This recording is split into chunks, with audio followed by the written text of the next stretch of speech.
tell because this hurt when I swing this back.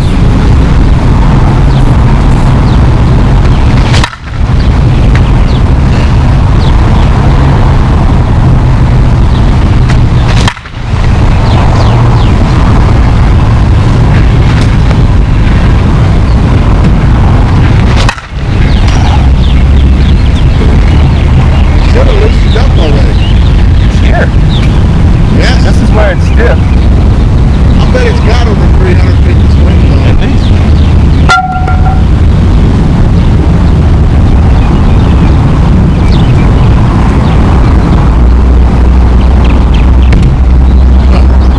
Really? Like that. But it ain't bending.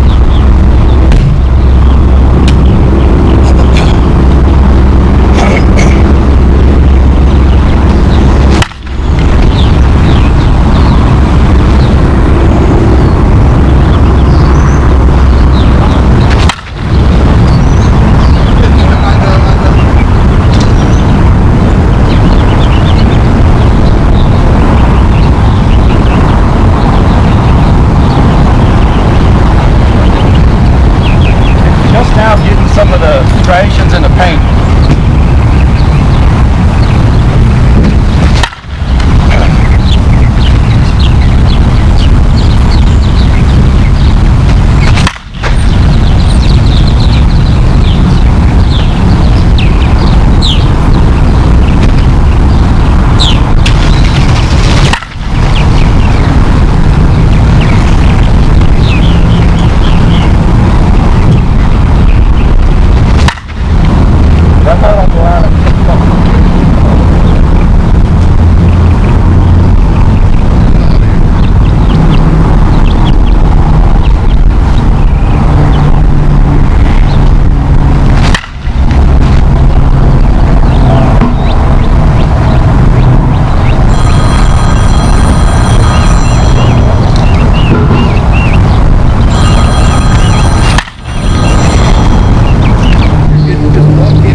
Told me after I was ready. I was talking today. Oh. Okay.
That stiff. Feels good though. Don't feel bad. Got to go down and get that one.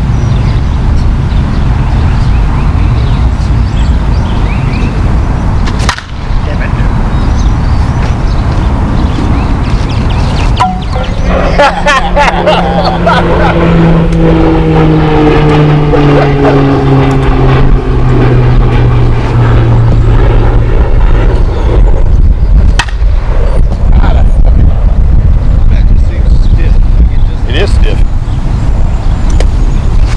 It's like swinging a fucking wall. But you would think after all these swings and the paint is starting to break up, it would get hotter. It hasn't changed. I mean, I'd still like to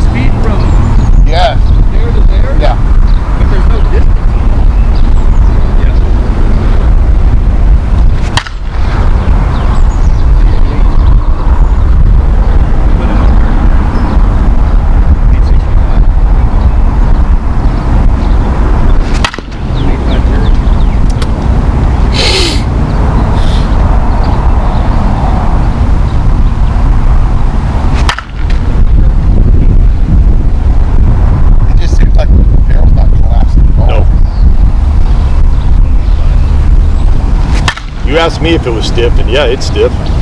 See, but you know, like Bubba said, you've got good carry from here to 275 feet. Yeah, and then it just dies. It dies. I mean, it's fast through the infield. Yeah. But from there to 250 feet out there, it carries pretty good, but it just doesn't. It goes through. It gets through. That ball went too quick. Quick.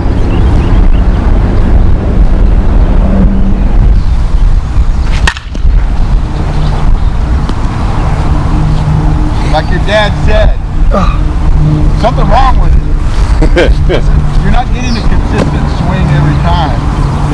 And I don't know why. Like you asked Larry the other day, you weren't there, and he goes, you have trouble swinging that bat? Larry's like, well, no, I didn't, Larry, right? No, I saw it pretty good.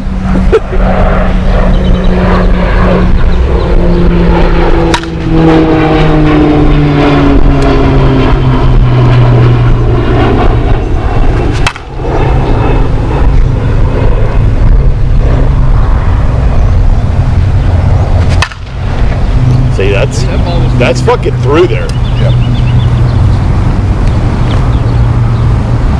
Not getting the extra gear at all. It's just the way it's loaded.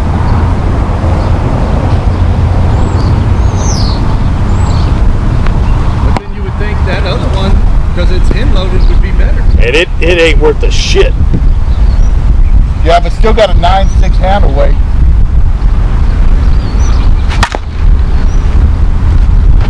We need to finish up the review on the Ron Parnell. Well, he goes and gets whatever he wants to swing. So we're not doing reviews anymore. I'm about getting ready for the year. So we're just senior softball BP. And it's not even his gamer. Nope. The bat is 5 years old. Oh, that was a good pitch, son. Knobs all broke on it almost too.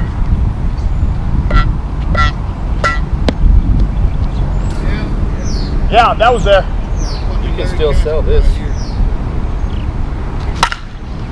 Get that shit that would have hit him.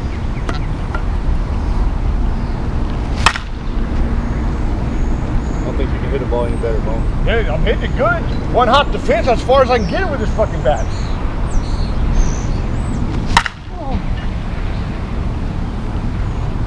See if you broke it. Is that just paint right there? Yeah.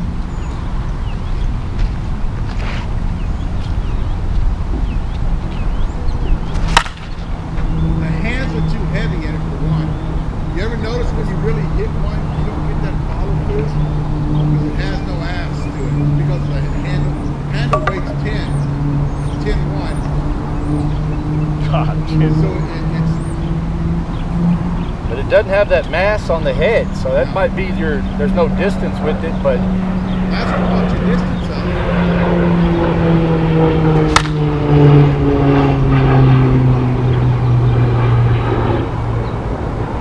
one fucking ball all the way over there. yeah.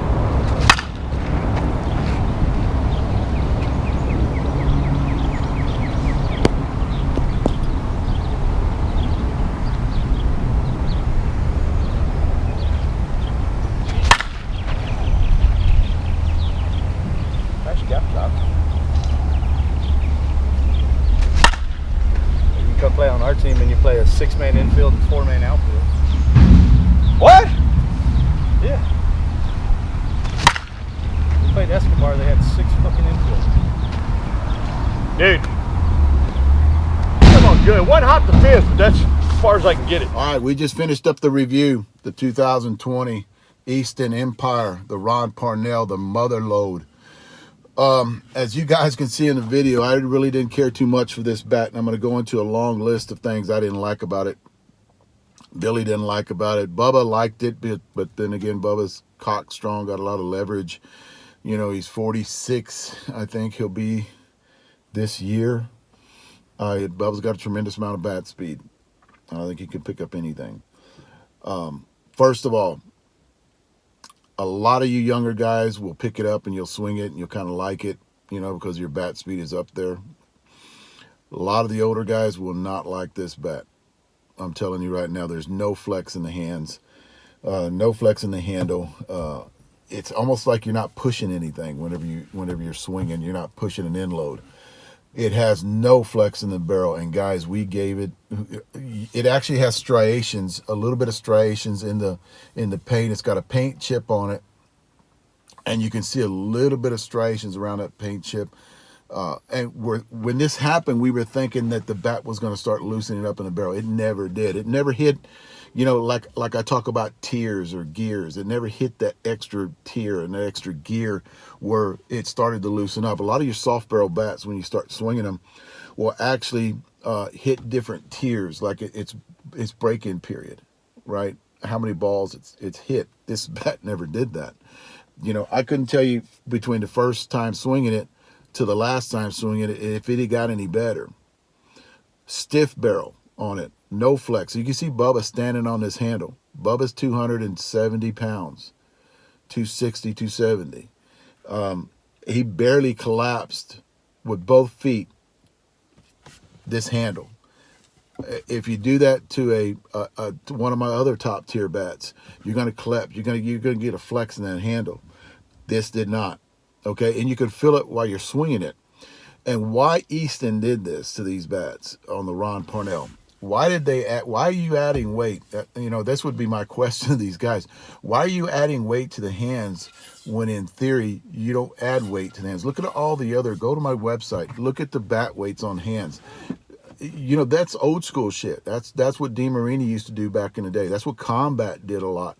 And why Easton went to putting weight in the knob, it just takes away from the performance of the bat. You don't get that whip at the end when you have too much weight in your hands. The Parnell has too much weight in the hands, guys. And I said this from the get-go. I can almost weigh bats and tell you, okay, that's a good start, because that weight on that hand and that weight on that barrel is going to be pretty good. So that's a good start, and you take them out and hit them. When we weighed this bat, I looked at that 10, and I'm like, on the hands, 10 ounces on the hands. I looked at 10, I'm going, oh shit, we're going to have a problem here, because that's not a mother load. That's more like, I put it on there, it's more like a mid load. That's it. And you're not going to get a mid load weighing like that's going to make the top 10. You're not. Too much weight on the hands is not good when you're building a bat. No flex in the barrel, no flex in the hands. The one thing we talked about too, and you can see the behind the scenes videos that we got put out there, because we hit this bat a lot. I was waiting for it to blow up, because all the hype that's on the internet, I was just waiting for it to just blow up, and all of a sudden it just starts. It never did, guys. We've got over 400 swings on this bat, and it never opened up for us. So and the one thing that I gauge a lot of my top 10 is that extra gear that when you hit a ball and you can see it and you spun it good and it starts rising, how far does it stay in the air? And it starts picking up that extra gear. This bat does not have that. It almost looks like Trey was talking about, 275 feet out there. It just looks like it throws a parachute out, and it doesn't go, no ball doesn't go nowhere. And we've tested against other bats in our top 10 that I have laying around, and those bats outdistanced this bat by quite a bit. There were just so many things. If you mishit it, it wasn't going anywhere.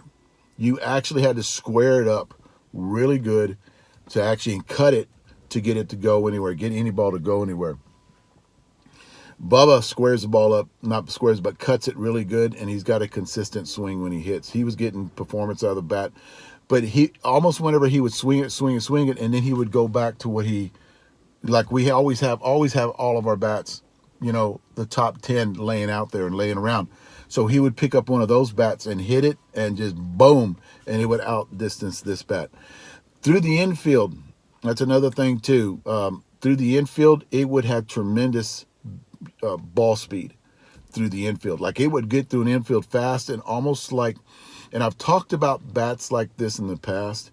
Through the infield, you're like, oh, like especially pitching through the infield, you're like, wow, that got through, but it would slow down, and it would just land out there.